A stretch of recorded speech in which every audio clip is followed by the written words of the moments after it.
Bien, pues vamos a comenzar esta catequesis de hoy que se titula El arte de vivir para la eternidad. Y como es un tema muy extenso, vamos a hacerlo en dos partes. Hoy es la primera parte.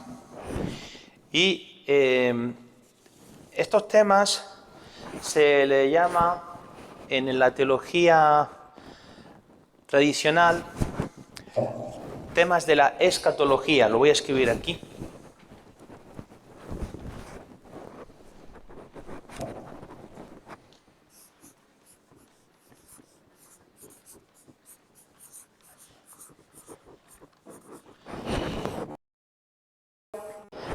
Es un término que viene del griego, de una raíz escatón, que significa el fin, las cosas del fin. Y en latín se le solía llamar novissimi.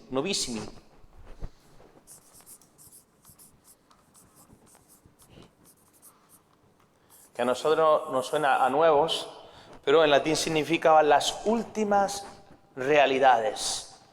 En griego, en latín. ¿Y cuáles son las últimas realidades?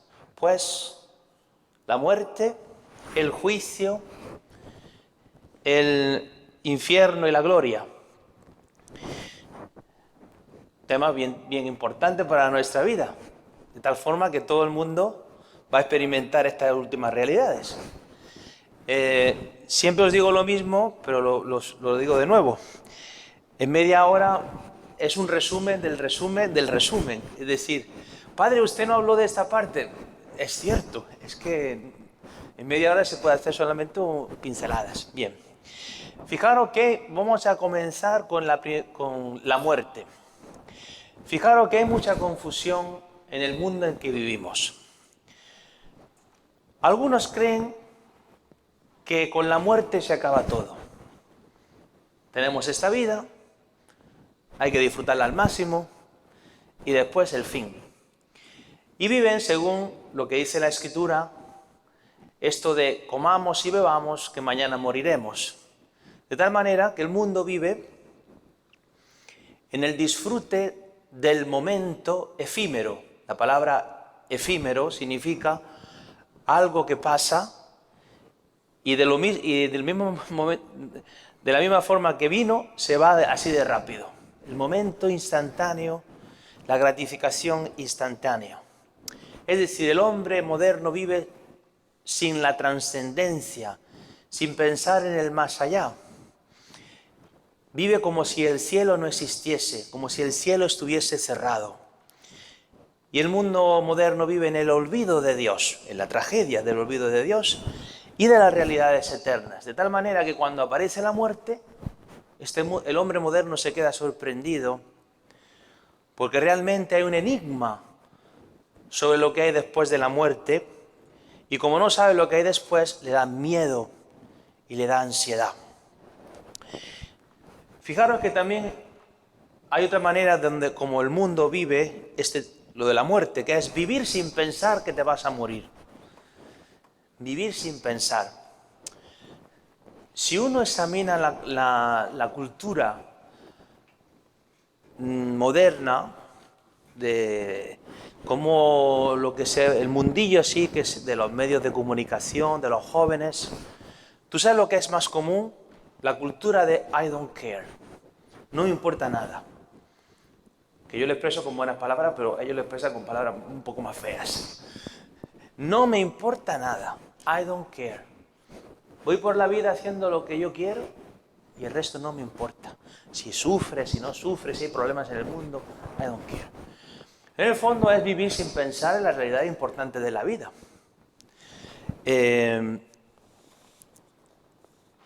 Nuestra sociedad moderna, voy a leer muchas cosas. Nuestra sociedad moderna ha pospuesto la muerte al máximo y ya no sabe cómo integrar la muerte, que se considera un intruso, que se resiste a la técnica. La técnica no puede, ni la medicina ni la ciencia ha podido resolver el problema de la muerte. Y entonces se intenta marginarla o banalizarla, como no darle importancia, se finge desentenderse de la muerte, mientras que está omnipresente. También otra situación que vemos en el mundo y en la historia es que se ha intentado crear el paraíso aquí en la tierra. Por ejemplo, el marxismo y el comunismo era esto. También en algún sentido el nazismo. Es decir, yo quiero crear el mundo perfecto aquí. Por ejemplo, el marxismo, os lo resumo, decía, si todo el mundo tiene lo mismo, y repartimos a todos igual, todos seremos felices. ¿Cuál es el gran problema del comunismo? Suena muy bien, ¿no? Todos igual, que no haya divisiones de unos que tengan todo y otros que no tengan nada, que se acabe la pobreza. Suena muy bonito. Pero el problema es que si incluso todo el mundo tiene lo mismo, el hombre sigue siendo libre. Y si tienes libertad, significa que todavía en tu libertad puedes elegir el mal. Y puedes elegir ser un egoísta. Y puedes elegir ser una persona que odia. De tal forma que Karl Marx, el comunismo, dijo, si resolvemos el problema económico, estaremos en el paraíso. Sí, puedes resolver el problema económico, pero ¿y el problema del corazón del hombre? Que tiene una fuente aquí en su libertad, puede hacer el bien o puede hacer el mal. Por eso no se puede hacer el paraíso en este mundo. El paraíso es algo que Dios crea. Y en esta tierra estamos buscando, tendiendo hacia esta realidad del paraíso. Vamos a ver aquí. Tengo aquí muchos papeles, a ver si me aclaro.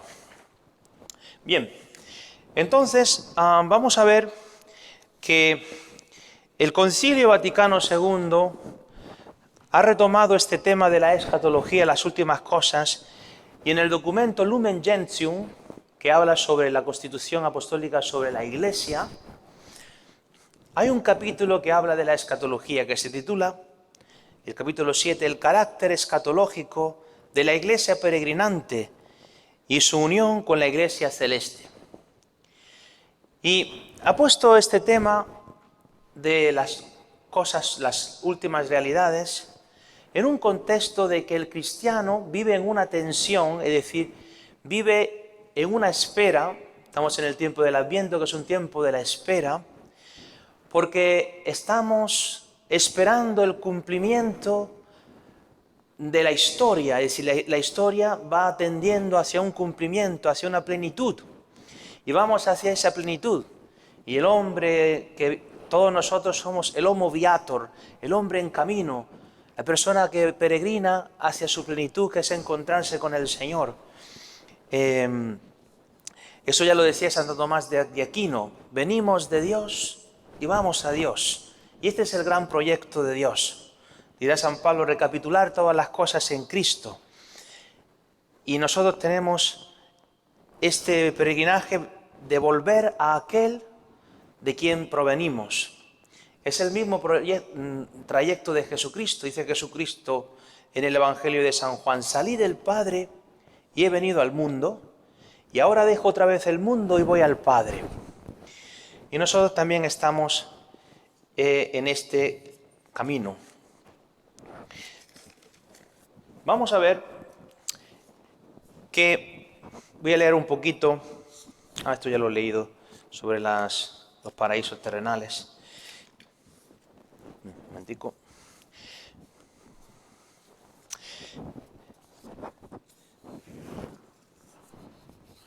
Sí, vamos a unas pinceladas sobre la antropología cristiana. ¿Qué significa la antropología cristiana? El concepto de lo que es la persona humana, el concepto del hombre. Solo dos detalles. Uno muy importante, que estamos creados a imagen de la Santísima Trinidad, y estamos creados para la comunión, es decir, ¿hacia dónde vamos? A vivir en comunión. Es decir, uno no puede ser feliz solo. En el paraíso que estaremos en comunión, en unidad, con la Santísima Trinidad con los santos, nuestros hermanos en la fe, los ángeles y toda la creación. Entonces, llevamos en el alma un sello de Dios. Y en este sello está nuestra vocación de recibir amor y darlo, y de vivir en comunión interpersonal con los demás. Esto es muy importante. Y otra cosa muy importante es la unidad que hay entre el cuerpo y el alma. Sabéis que no solamente tenemos un cuerpo, somos cuerpo. Es decir, nuestra alma, que es un principio espiritual dentro de nosotros, es la que anima el cuerpo, pero somos esta unidad de cuerpo y alma. Si bien es cierto que en el momento de la muerte habrá esta separación y el alma subsiste después de la muerte. Voy a leeros esto sobre el alma.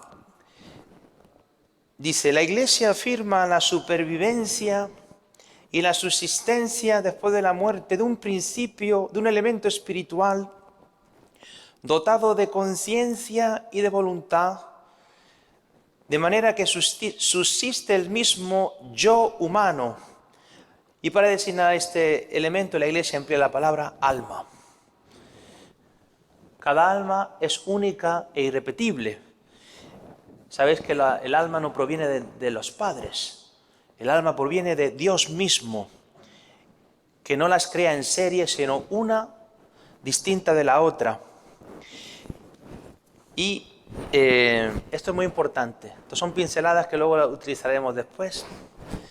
Que estamos creados para la comunión y que tenemos un principio espiritual que subsistirá después de la muerte. Vamos a ver el tema de la muerte, el sentido de la muerte cristiana. Sabéis que para el cristiano, nosotros, la muerte va a ser un paso hacia el Padre. En la tradición cristiana, y lo que creemos que el cuerpo no es una cárcel del alma, ni siquiera es un vestido del que tenemos que deshacernos rápidamente, sino que nosotros hay una bondad del cuerpo. Esto en algún momento de la historia hemos tenido una influencia de los maniqueos que decían el cuerpo es malo, todo lo que sea la materia, porque había una herejía que decía la materia es mala y el espíritu es bueno. Y entonces se dice, y esto ha influenciado a veces en el cristianismo, el cuerpo es malo, hay que deshacerse de él. No, el cuerpo es bueno porque ha sido creado por Dios. Con el cuerpo podemos servir, amar, utilizarlo para la santidad, somos templos del Espíritu Santo. Entonces, ciertamente, nosotros, la muerte te separa el alma del cuerpo. Entonces, el hombre no puede abrazar naturalmente la muerte sin vencer una repugnancia natural. Es decir, nadie debe avergonzarse de que tiene un sentimiento natural de no me quiero morir, ni quiero vivir. Esto es algo comprensible. Pero la fe y la esperanza en Cristo hace que veamos la muerte desde otra perspectiva. Nuestro Señor Jesucristo asumió la muerte también, obedeciendo a la voluntad del Padre. Y dice la Escritura que Él murió para libertar a cuantos por temor a la muerte estaban de por vida sometidos en la esclavitud, dice la carta a los Hebreos. Y San Pablo dirá que desea partir para estar con Cristo, porque estar con Cristo es con mucho lo mejor. Aunque es verdad que la muerte nos hace estar privados de nuestra plenitud existencial, la aceptamos, el cristiano la acepta con buen ánimo, porque quieres vivir con el Señor. Este es el deseo místico de la comunión después de la muerte con Cristo. Por eso, la muerte, en el sentido cristiano, se considera una puerta que conduce a la comunión con Cristo. es un paso amargo, es un punto oscuro, pero detrás de esa puerta está el Señor. Fijaros, voy a leer un trocito. Hay muchos documentos, pero no, si yo me pongo a decir de dónde son cada uno de ellos, os hago un resumen. Hay un documento de la Iglesia que nos habla también del sentido del sufrimiento, y dice así: también el dolor y la enfermedad, que son como un comienzo de la muerte. ¿Sabéis que dicen que hay los tres últimos amigos del hombre? Los tres últimos amigos del hombre son la enfermedad, la vejez y la muerte. Y nos tenemos que familiarizar porque van a venir. Me acuerdo de San Francisco de Asís, que era hermano de todo, y decía hermano Sol, hermana Luna, y decía la hermana Muerte. Es decir, se había reconciliado con la historia. Todo estaba en una integración. Dice así: también el dolor y la enfermedad, que son un comienzo de la muerte, deben asumirse por los cristianos de una manera nueva. Ya en sí mismos se llevan con molestias, pero todavía más en cuanto a que son signos del progreso de la disolución del cuerpo. Ahora bien, por la aceptación del dolor y de la enfermedad, permitidos por Dios, nos hacemos partícipes de la pasión de Cristo, y por el ofrecimiento de ellos, del dolor, de la enfermedad, nos unimos al acto con que el Señor ofreció su propia vida al Padre por la salvación del mundo. San Pablo expresará esto que acabamos de decir con esta frase: completo en mi carne lo que le falta a la pasión de Cristo. Y porque Cristo, somos parte del cuerpo de Cristo, el cuerpo místico de Cristo. Cristo es la cabeza. Él ya pasó por su pasión, por su muerte y su resurrección. Pero ahora nosotros, que somos parte de Cristo, se tiene que cumplir esto en nosotros.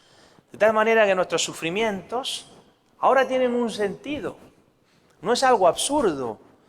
Es algo que se cumple en nosotros la pasión, la enfermedad, el dolor, como Jesucristo, y también nos vamos a morir, como el Señor se murió, pero luego está la resurrección.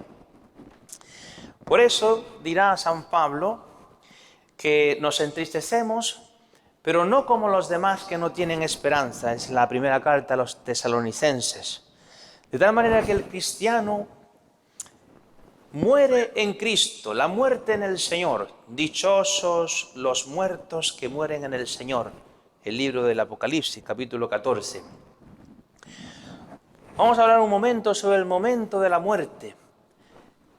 En la tradición cristiana se ha hablado del momento de la muerte como el dies natalis, que significa el día del nacimiento, en latín. Dies significa día y natalis significa nacimiento. Entonces, natalis, por ejemplo, tasa de natalidad, ese es el nacimiento, ¿no? Se considera que el día que te mueres naces para la vida eterna. De hecho, ¿cuándo celebramos la fiesta de un santo? ¿Qué día es? No es su cumpleaños, no es el día que nació, es el día que se murió, porque consideramos que ahí es cuando comenzó su vida plena, ¿no? Su vida plena en el cielo. Entonces,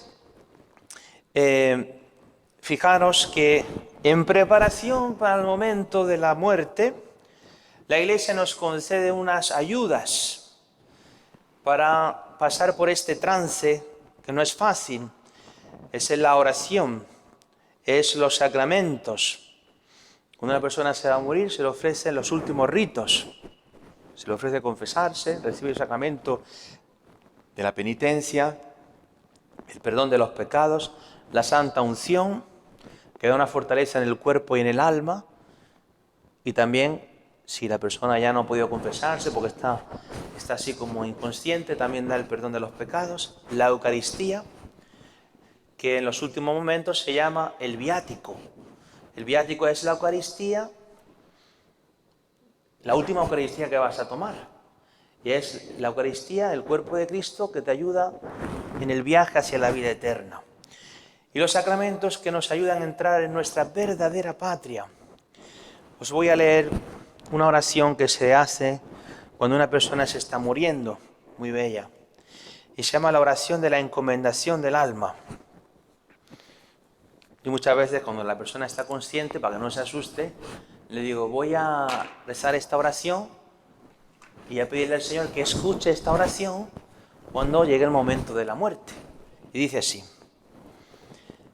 Sal, alma cristiana de este mundo, en el nombre de Dios Padre Todopoderoso que te creó, en el nombre de Jesucristo, Hijo de Dios vivo que padeció por ti, en el nombre del Espíritu Santo que te santificó, que descanses hoy en paz y habites con Dios en su reino, en compañía de la Virgen Madre de Dios, María Santísima, de San José y de todos los ángeles y los santos.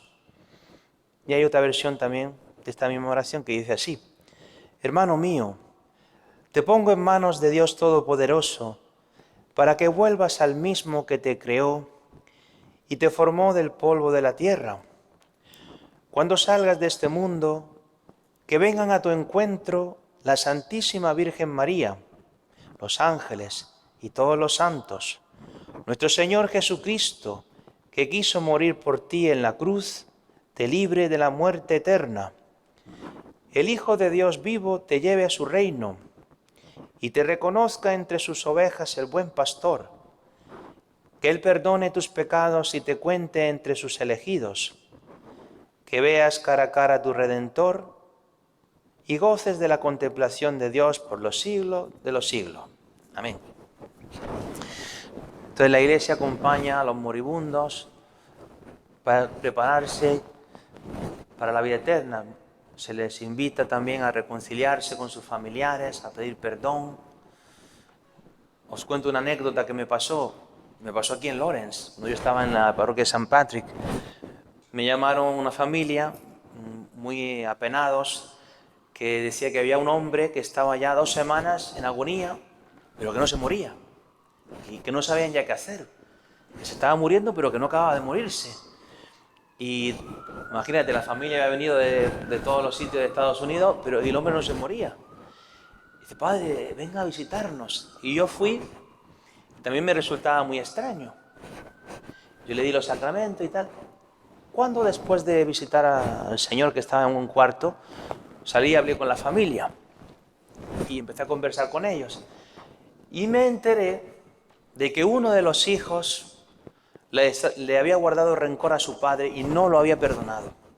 Una de las hermanas me dice, es que mi hermano no ha perdonado a su padre. Bueno, vamos a ver, vamos a rezar. Volví a entrar con la familia entera delante del Señor que estaba en la cama, en agonía. Empezamos a rezar. Y en un momento les di una palabra sobre el perdón, la importancia de perdonar, de perdonarnos como Cristo nos ha perdonado. Y mientras yo hablaba, el hijo le fue a tomar la mano a su padre, este hijo que no lo había perdonado, lo agarró y lloró. Y en ese sentido, nosotros sentimos que el hijo en ese momento perdonó a su papá.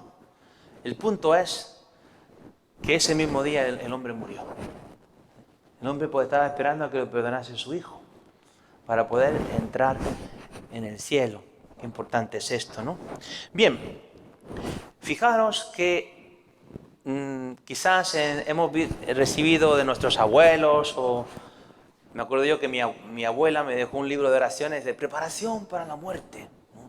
Pensar en el juicio y todo, que tiene su validez. Pero los monjes del tiempo antiguo tenían otro ejercicio. Se llamaba el ejercicio de Jerusalén. Me ha gustado a mí mucho esto, que es así.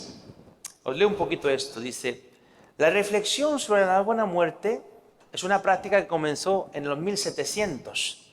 Por ejemplo, tenemos la preparación para la muerte de San Alfonso María de Ligorio, que era una meditación cotidiana sobre el momento de morir. Pero los monjes tenían una meditación diaria sobre la esperanza del cielo, sobre la Jerusalén celestial, pensando en su verdadera patria.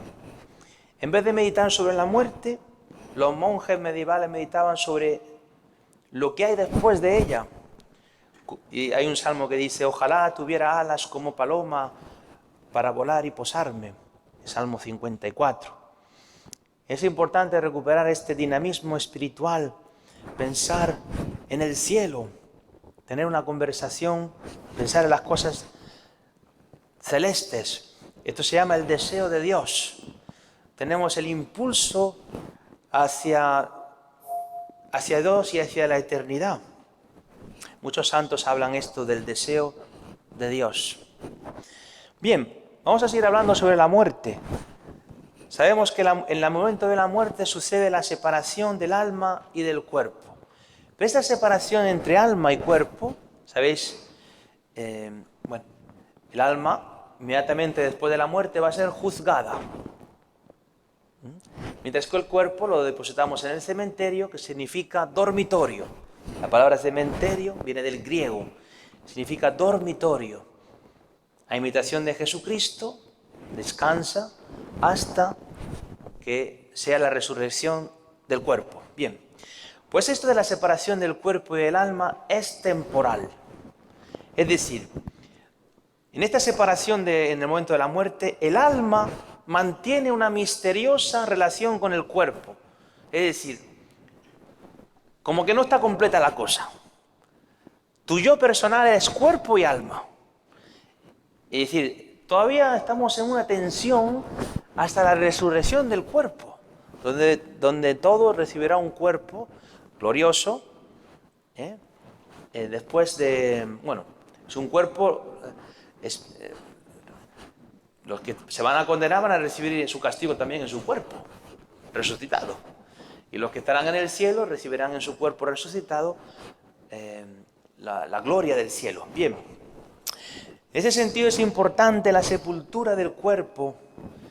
En este sentido, fijaros que la Iglesia tenía una prohibición sobre la cremación.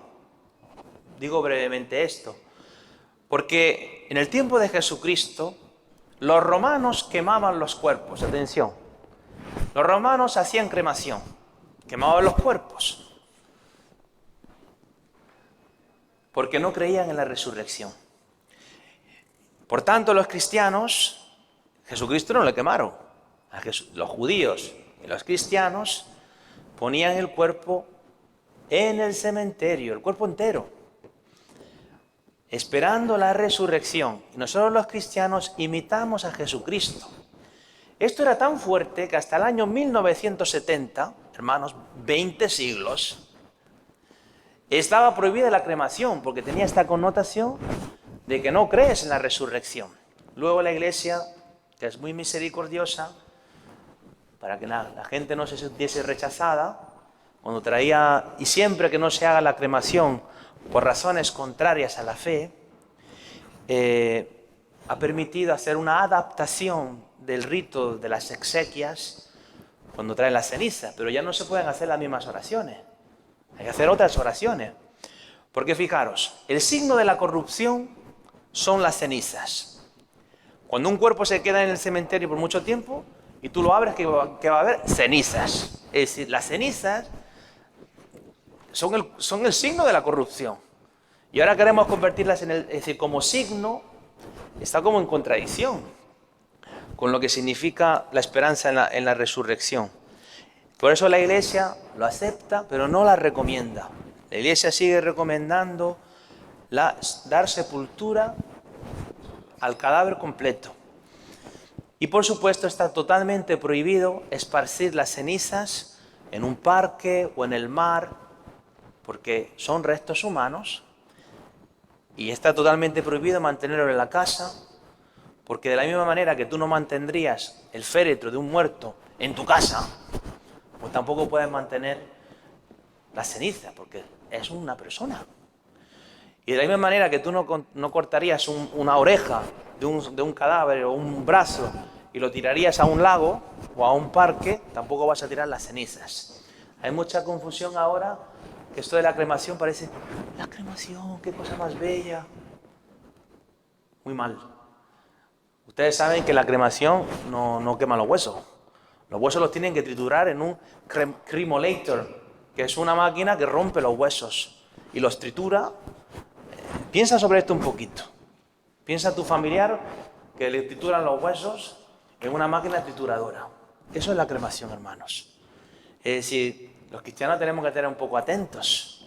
Una cosa es la misericordia de la Iglesia, cuando traen la cremación, pues para que no se sientan rechazados, pero la Iglesia tiene que proclamar la verdad. La cremación estaba prohibida hasta el año 1970. Los cristianos, nuestra tradición es enterrar el cuerpo entero.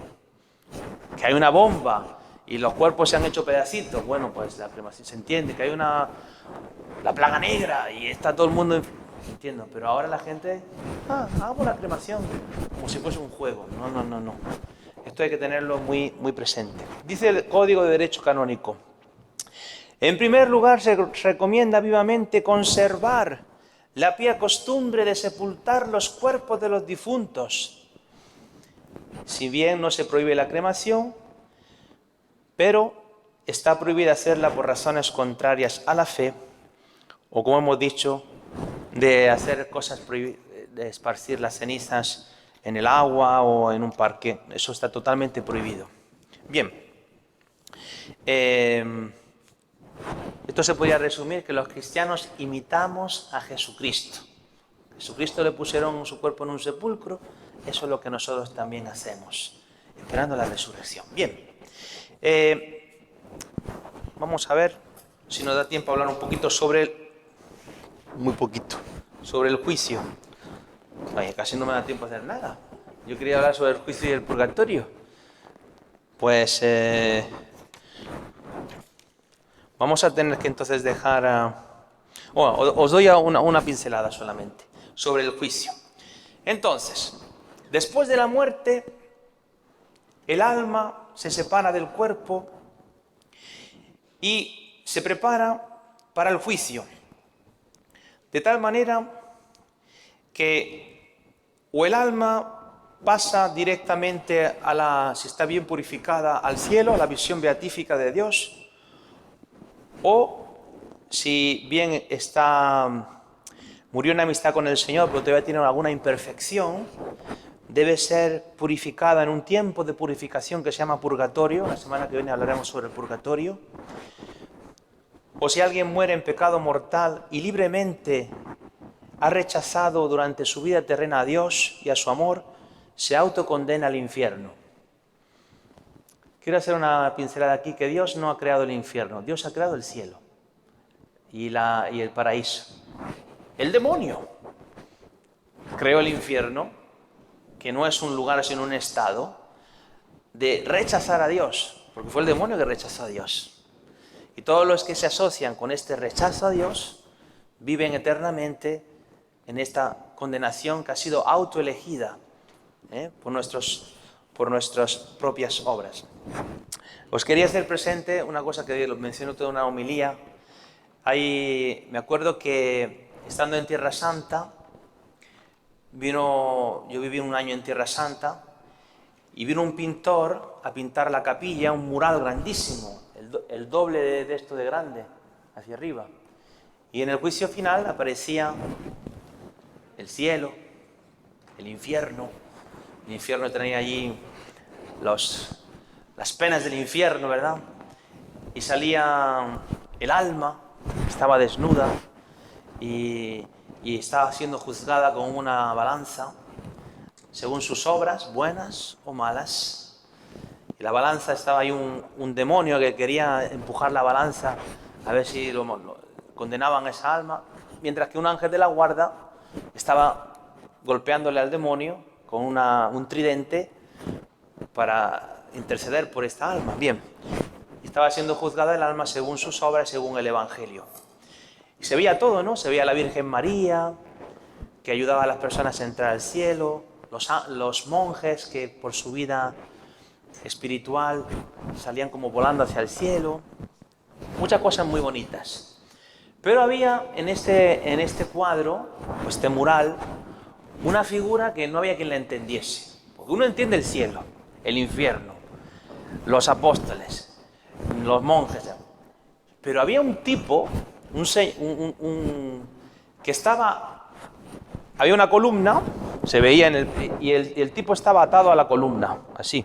Como si hubiese aquí una columna y estoy atado a ella. Y nosotros le preguntamos al artista, pero ¿este tipo qué pinta aquí en este cuadro? Dice, este es el más importante. Dice, ¿sí? Explícanoslo. Dice, este hombre atado a la columna, así, representa al hombre mediocre, nosotros, que vive pensando que su vida son sus 4 cosillas. Mi trabajito, mi tiempo libre el fin de semana, un poco de televisión, un poco de celular, que no sufra demasiado. Mi dinerín, mi cosita, ¿verdad? Mis proyectos. Piensa que su vida es esa. Y vive ciego, atado, esclavo de sí mismo, ajeno, es decir, sin darse cuenta que existe el cielo, que existe el infierno, que están los ángeles, que están los demonios, que su vida es una batalla mortal, es un drama. Y no se da cuenta. Y la misión de la Iglesia es desatar, a través de la evangelización y el discipulado, desatar a este hombre que está atado a su mediocridad y a su egoísmo radical, que se mira siempre el ombligo, y hacerlo ver que ha sido creado para la eternidad, que tiene un Redentor que se llama Jesucristo, que su vida es grande y que el Señor lo llama a vivir en el cielo eternamente. Y esta es la misión que tiene la Iglesia. Bien, pues he querido acabar con esta pincelada, pero la semana que viene hablaremos un poquito más sobre el juicio y el purgatorio, cielo e infierno. Yo no sé si me va a dar tiempo, que son temas muy importantes, muy grandes, pero de momento hemos dado alguna pincelada sobre lo que es la muerte y un poquito sobre el juicio. Bien, pues acabamos con una oración y continuamos con la misa.